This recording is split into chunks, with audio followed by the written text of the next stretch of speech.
Well, our day continues, and what we're doing now is we're going to mix it up a little bit because we've got some guests who I'm going to introduce you to who will take the stage. All being well, and I take full responsibility if not, we've got some guests who will take to the screen.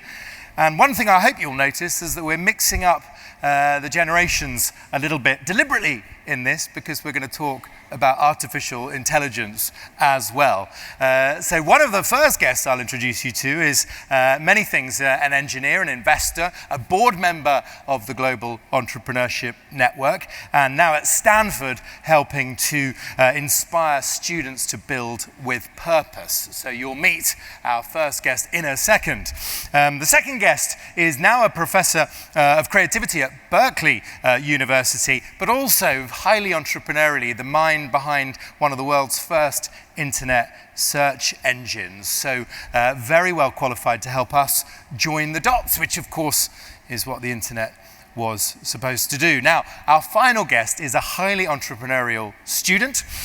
He has worked to oversee some of the travel and logistics for this brilliant congress himself, and he doesn't mind me describing him as our GenAlpha guest. Please welcome to the stage Rebecca Huang, Alex Cohen, and Teddy Ortmans. Rebecca, morning. Good to see you, welcome. Welcome, Teddy, good to see you. Hey, welcome. All right, good morning, everyone. How's everybody doing? I have the pleasure of having a couple of extraordinary entrepreneurs here on stage and on Zoom. This is the panel where we get to listen to what young people think. I'm going to just start off by saying that we may have here the youngest entrepreneur at the Congress today. Teddy? My name is Edward Ortmans. I go by Teddy, and I am from Washington, D.C. As Ollie introduced me, I handled some of the travel logistics for this event, the GEC 2025.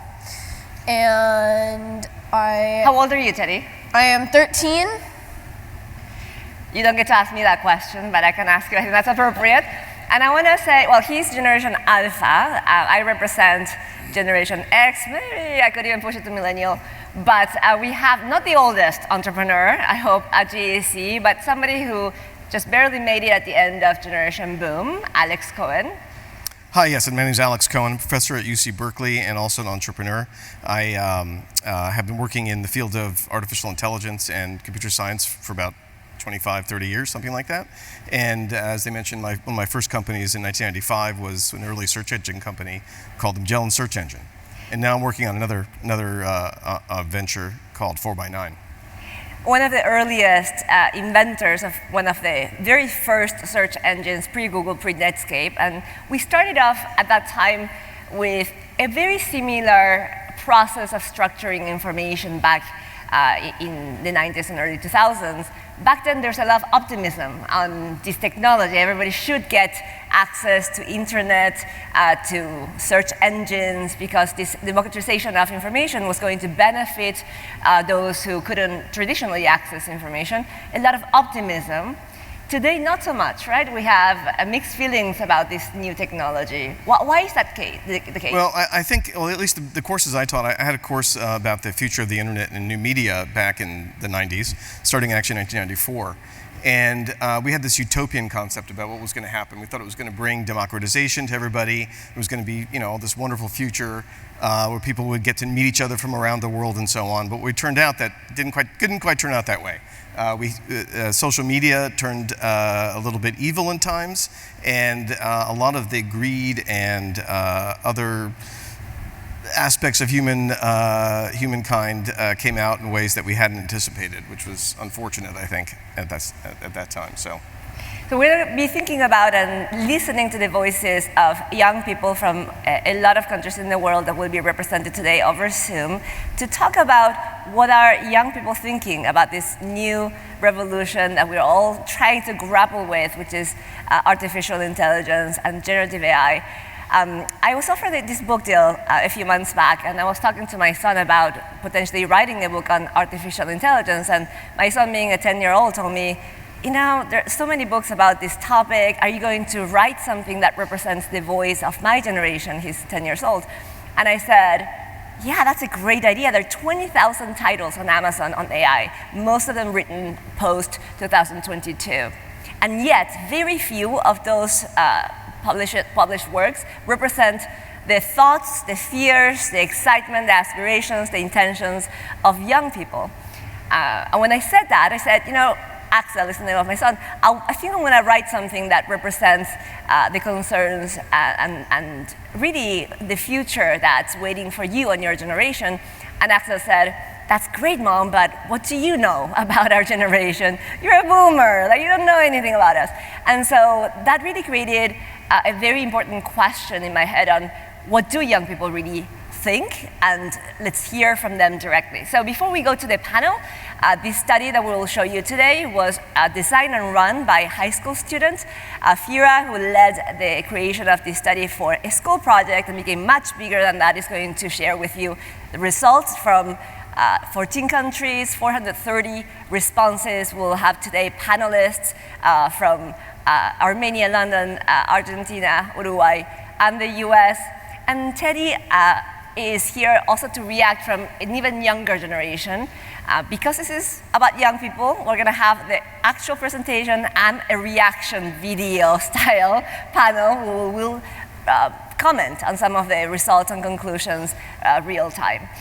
So before we go to Fira, today I want to ask you, how does your generation really think and feel about AI these days? As someone from Generation Alpha, I can tell you that all of us are very optimistic about artificial intelligence, and we all think that it could have a purpose, but we're also aware of the flaws that it has. We know that there are some things that might trick an AI. We know, for example, if you put strawberry into an artificial intelligence and ask it how many R's are in that word, it will tell you that there are 2. And there are a lot of things like that artificial intelligence is not very good at. But we are optimistic that a lot of those things can change in the future, and it still has a use now, but we think that it's going to become much bigger in the future, and we're trying to prepare for that in the early stages of development of AI. I wish my Stanford students were as articulate as you are. And with that, I want to welcome Fira. She's in San Francisco right now. She was the author and the designer behind this survey. Hello, Fira, how are you? Can you hear us? Yes. Tell us how this was conceived, the idea of doing this study. Well, AI has always been an interest to me, and I was really curious about like how my generation views AI, because I feel like we're the first generation where this was just like pushed onto us in a way, and there are a lot of opinions out there on what like experts believe and what like really famous people believe, but there isn't really much representation on what like high schoolers or the younger generation think about AI and its future, because we're going to be the generation that deals with its consequences and more applications with it. Yes, you are the transition generation, which is sandwiched between the old ways and all of these changes that is creating tremendous amounts of anxiety. So you have results. I know you have a presentation with a summary of some of the responses. Take it away. All right. So yeah, hi, I'm Fira. I'm a junior from San Francisco University High School. I'm really excited to be here today, especially with other high school students from around the world. So we're high schools born between the eras of the internet and AI with a simple question. How does our generation want to interact with AI, and can we help shape its future? On our panel, we have other high schoolers from around the world. Matias is a junior from Uruguay, Kim is a junior from the UK, and Sona is a senior from Armenia. At the end of the presentation, we'll have like a small Q&A session about their learnings from the data and their countries. So AI is all around us, and it sounds powerful and also scary. And we see signs like this one, NSF, and also hear from experts about the dangers of AI. Here are two quotes that I found pretty notable. They'll be much more intelligent than us in the future. How do we survive that? Leading AI scientists published research warning that unchecked AI agents with long-term planning skills could pose an existential risk to humanity. So I wanted to find out, how do high schoolers feel about AI? From our hopes to our fears, and if it can help shape its future. I designed a survey as an independent study with my math department from my school, and I got 432 responses from 14 countries, with much thanks to the panel and Rebecca right here. The responses were pretty balanced across high school grades, but although about 2/3 of the respondents were female. I'll start with one of my favorite quotes from one of the respondents. The Renaissance did not happen for us to forget it in less than 500 years. This was a 9th grader from Greece. There's some more quotes that I found pretty interesting, such as, many things that were limited have become unlimited. Its impact on us depends on what we expect from it. Best thing to do in this scenario is to learn it very well and use it to gain power and control. Using AI feels like walking on needles. You must weigh risks and downsides first. It should not be normalized. I want to share 6 broad findings from the global results. So 75% of us worry that AI will displace jobs. High school females, especially in Armenia, Egypt, and LATAM, are the most concerned about job loss, poverty, and the ethical pitfalls of AI. Specifically to US students, 85% are concerned about the ethical implications of AI. 70% of us feel inadequately prepared for a future where AI is a significant factor. US high school students feel the least prepared, yet still view themselves as the generation most capable of steering AI's future. However, only 94% of students in LATAM do not feel prepared for a future with AI. So 14% of us see AI superintelligence, which is when artificial intelligence exceeds like human intelligence, basically. They see that as a good thing, yet 74% of us do not want to stop the AI development. So this is 80% for high school seniors, who are the most opposed to stopping AI development.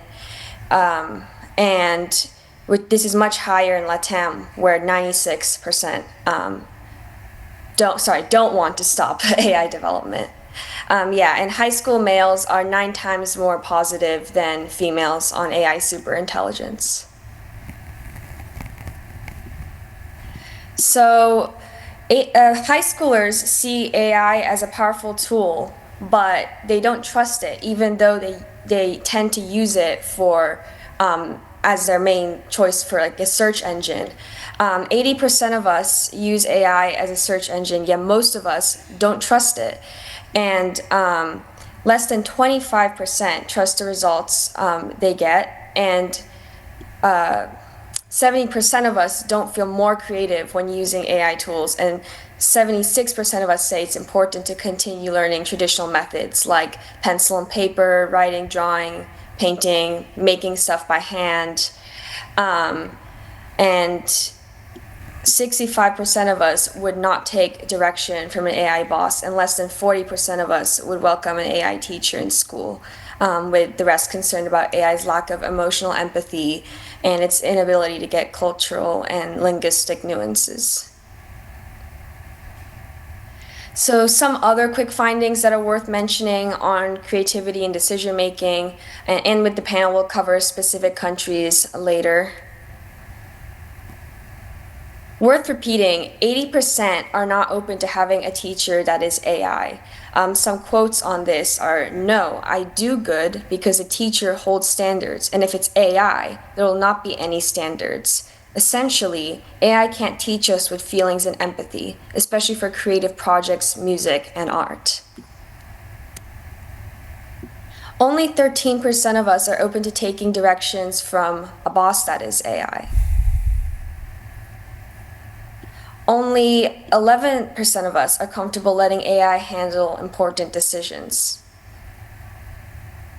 20% of us don't think that learning traditional methods of learning are important. Generally, I notice the older we are, the more important we think traditional methods of learning are, with 9th graders being the lowest and 11th and 12th graders being the highest. Students in public schools feel more creative when using AI, which is 60% more than private school students. And out of the 14 countries, American students feel the least creative with AI, while Armenian students feel the most creative. Okay, now we'll just head into the Q&A portion of this. And yeah, I'll just start with my first question. I'll ask you first, Matias. What did you find the most interesting from the data in your country? Hello. All right. Thank you for the opportunity of letting me present. So we found that teens trust media, family, and search engines more than social media or AI. And I found that not surprising at all. Not only because it's a fairly new tool, but because in the Latin American region, there's a historical value of technological skill, traditional skill. Sorry. I also believe that educational systems in this region and all over the world, but particularly in this region, are even further behind than they are globally. Educators remain wary of students using AI, and a great part are still resisting it. I didn't see a lot of concern regarding the potential for AI to escape human control, mostly because it hasn't been implemented in a significant way. As I said, there's a lot of backlash behind AI. So yeah, it's mostly the fact that since Latin American regions are not the most advanced technologically, a lot of people aren't using AI or using them for school or for as a clutch to help them with tedious tasks. All right, thank you so much. Now I'll ask you, Kim. Yeah, what did you find most interesting from your data in your country? Hi, sorry, my camera doesn't work. The findings were really interesting to look at, actually. There wasn't obviously specific UK, because I know the proportions were quite small, but everything kind of links with our generation, I think. I think we're all in an agreement in the sense that it's good if it's used in a good way, but we can't let it overpower us in that sense. I just wanted to also take note of the 80% that don't want it to take over teachers.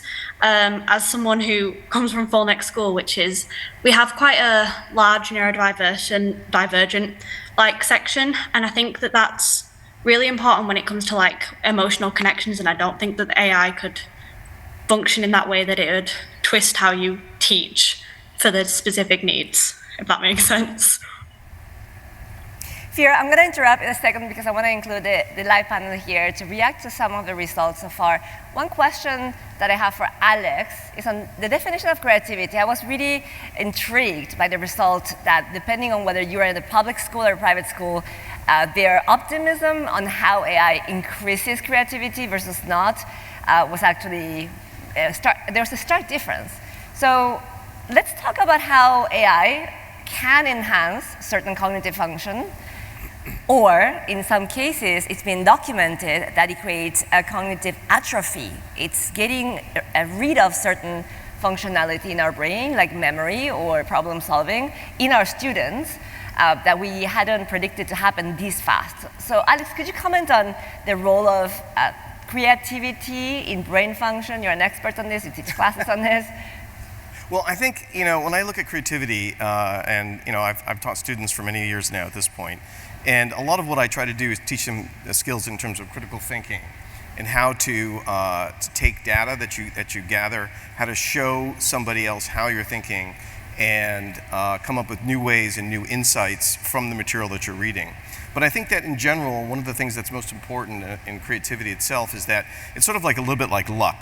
Luck is when, preparation meets opportunity, right? That's probably I think it's a famous sentence. But creativity is when you use both preparation and opportunity to overcome an obstacle, right? And I think that overcoming obstacles is when people become really creative. And also constraints themselves can be part of that too. When I was when I was an undergraduate, for instance, I took courses in not only sciences, which I was focused on, but also courses in studio art. And one of the most challenging courses I ever took was, in fact, a studio art course, where he gave us very specific constraints that we had to overcome. And I found that to be one of the most important ways that I came up with creative new concepts. So we were having a conversation with Teddy earlier, and I asked him if you found out that somebody in your friend's network had used ChatGPT to write you a personal note, would you be offended? Because now we have to understand if this is a value system that's changing, and you had an interesting answer to that. I would not be offended at anyone who used AI because, for example, before AI, you might Google, what might I write in a birthday card to my friend or anything like that. And AI is really just the new version of that. I think a lot of people are using AI to summarize information from the internet into a more cohesive list or idea of what to do in, for example, a card to a friend.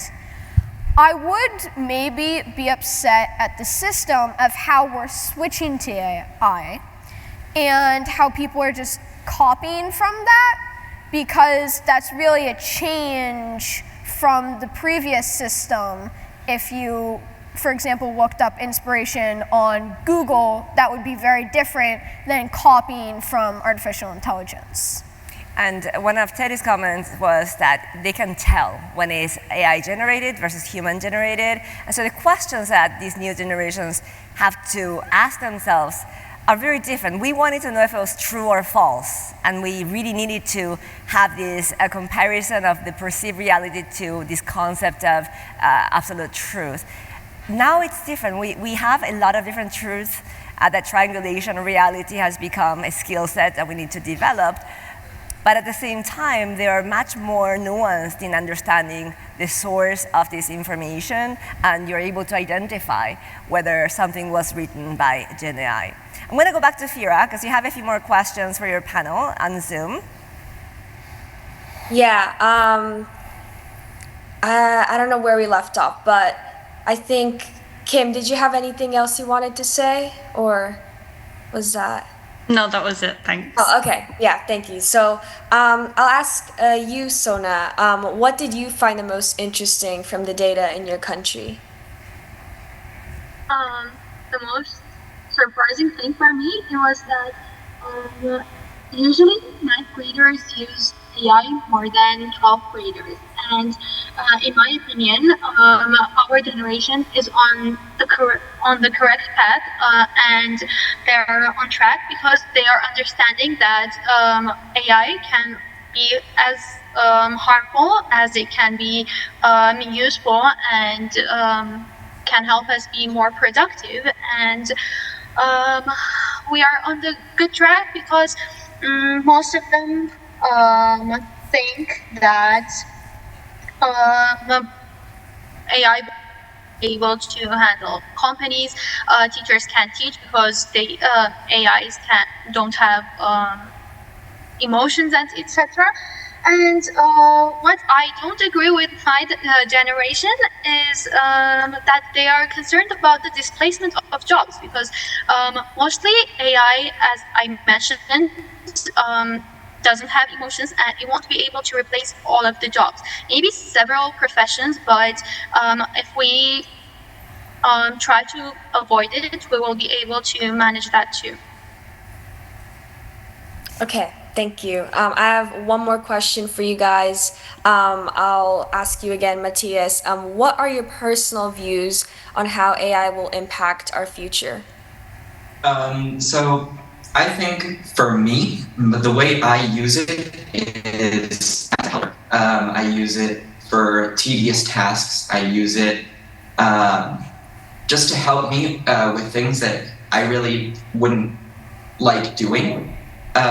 But what I do find it very difficult to do, and I think in the future that's going to be something that we're all going to have to consider, is establishing limits on how much I ask AI to do, because it's a struggle to not let yourself be consumed and not let AI do everything for you, since it's so easy. You just type a prompt and it gives you your reply. So we need to personally, I and myself as well, decide how much is appropriate, how much we should delegate to AI. And that's something that is essential to do in the future, and it's something that everyone's going to have to do.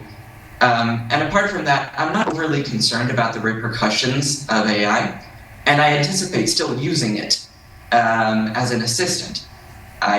In the future, I see myself using it the same way I use it now, to help me with tasks that I don't want to do and with research. Okay. Thank you so much, Matias. All right. Kim, so what are your personal views on how AI will impact our future? Again, I really liked how Matias put it, but it's a very useful thing in maybe finding and expanding work that you've already got or research. I use it, I know when I'm searching something up and the AI view comes up with it. But like, I know for a fact that I don't feel as like rewarded when I'm using like ChatGPT or something. So it's probably, in a personal sense, getting out of that habit of trying to get something else to do my work for me. But in the future, I feel like it's heading in the right direction. We just need to ensure that it is limited to making sure that we still have that human parts in jobs and work as well. Thank you so much, Kim. All right, Sona, what are your personal views on how AI will impact our future? AI is now considered a high-value skill, and yes, I agree with Matias and Kim. We have to have self-control over it, so it doesn't take over our skills and creativity. That's why I believe that schools countries should lead by examples like UAE and China by adding a subject about AI, so students and children learn about AI from a very young age. But using AI in a correct and effective way, and it can help and it can boost reaching their goal and etc. So I think knowing about AI may help, and I think we are on the right track. All right, thank you so much. That's all my questions. Yeah, thank you so much, everyone. Thank you so much, Fira, for running the survey, presenting the results, and for making it clear to all of us that we should be listening to what your generation wants and aspires to, and also fears about this new revolution we're facing. Now, back to you guys over here. I was really surprised by the results on gender difference. Girls and young women were much more concerned about ethics, using AI for good, than their peers, the male peers in school. And earlier today, Alex, we're talking about agency and the role of agency on the use of technology, on helping that enhancement of your powers versus this potential atrophy. So could you comment more on why agency matters and whether that could be an explanation for the gender difference? You know, I think there's a couple of questions that I have to unpack there. So with respect to agency, I think one of the things that's interesting about humans, right, is that we have will, right? We have the power of agency. A large language model does not, right? It's always a response to something that you give it. While you could introduce a random element, I suppose, and potentially give it some sense of agency, it's not the same thing as a human purpose. A human agency is very different. What was the other part of the question? There was the agency. The gender difference. Oh, the gender difference. The gender difference was actually rather surprising in some ways to me, but not surprising in others. It does follow a kind of typical pattern, I think.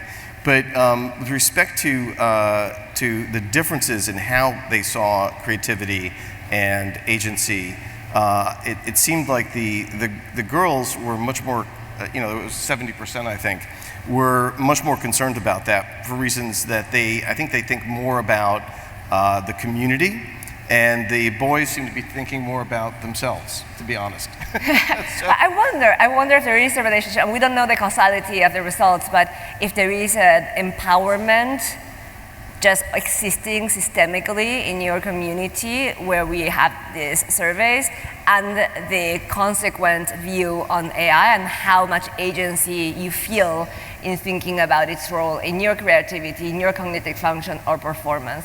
It's a question that I think we need to delve into deeper studies and run maybe a much larger survey with some of you to be able to get into the bottom of this. But I want to finish with Teddy.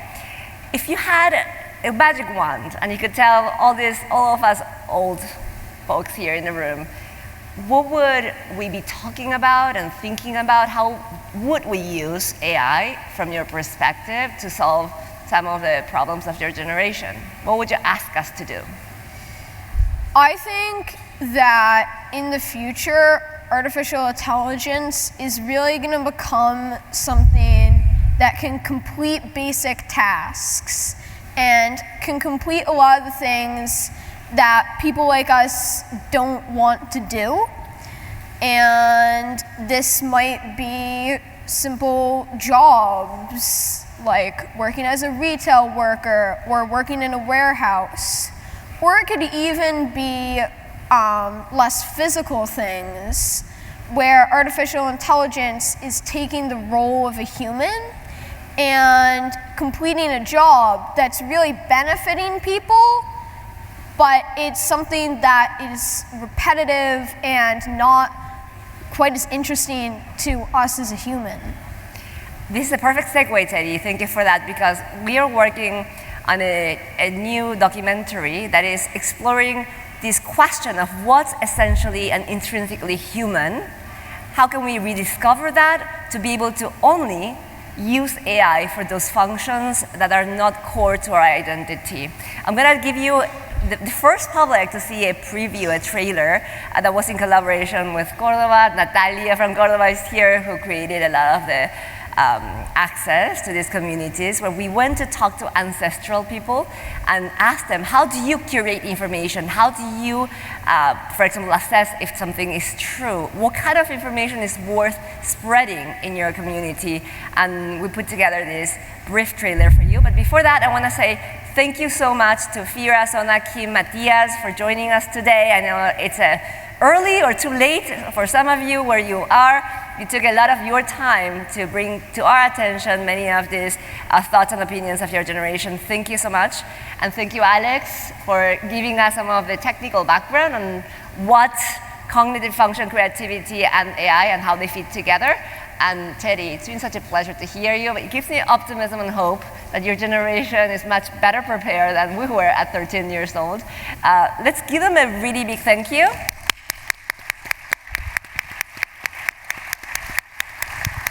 And whenever they're ready, if you could share the trailer with the public, I would really be thankful. Thank you so much.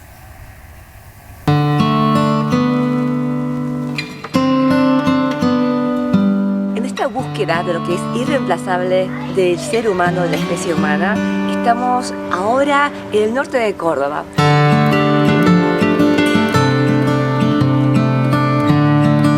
Acá el norte de Córdoba, creo que casi todo le he hecho una canción. Hay una conexión del ser humano con la naturaleza, esa cadena de favores. La oveja le da un favor a mí, yo lo transformo y le doy eso a otra persona. La idea es recuperar pequeñas historias que son las que arman la identidad del pueblo. Uno es el paisaje, uno para poder interpretar este paisaje se tiene que sentir de alguna manera paisaje. Cuando sabemos quiénes somos o vemos la vida de otra forma, y ya es otra manera. Amigo con mayúsculas. O sea, ahí te das cuenta, en los momentos que vos la estás pasando no tan bien, te das cuenta porque mirás para atrás y decís, wow, ¿por qué se ocupan de mí? ¿Y por qué tanto? Y porque son amigos.